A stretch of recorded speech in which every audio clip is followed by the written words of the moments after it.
আমাদেরকে যেটা করতে বলেছে যে গণসংখ্যা বহুভুজ আঁকার জন্য বলেছে, এটার জন্য।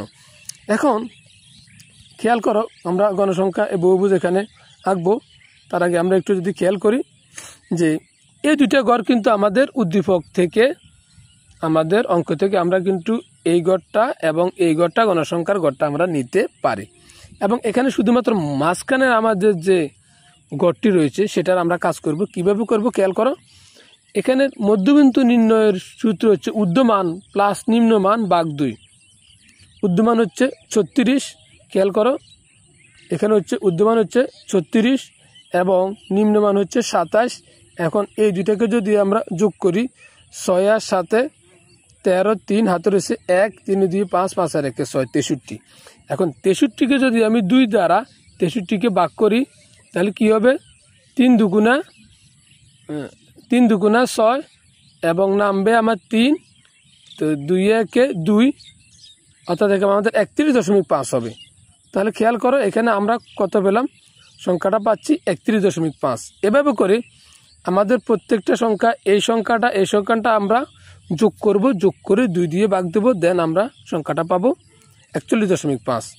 এবং এভাবে করে 46 এবং 56 এবং 47 এই দুটো সংখ্যা আমরা যোগ করব, যোগ করলে পাবো 103।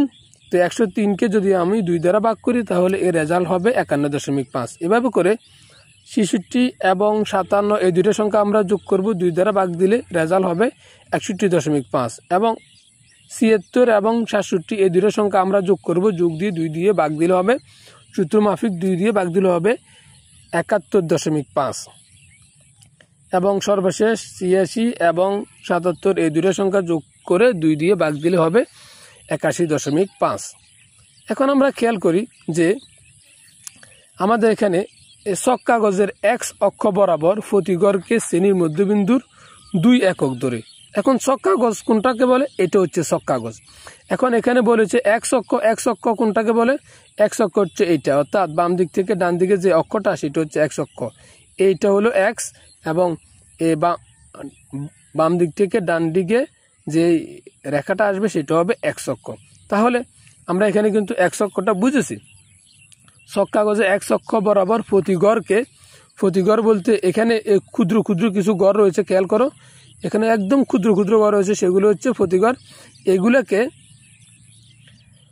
শ্রেণীর মধ্যবিন্দু 2 একক ধরার জন্য বলা হয়েছে। তাহলে এখানে যদি আমরা শ্রেণীর মধ্যবিন্দু 2 একক ধরি এবং Y অক্ষ বরাবর প্রতি গড়কে গণসংখ্যার 1 একক আমরা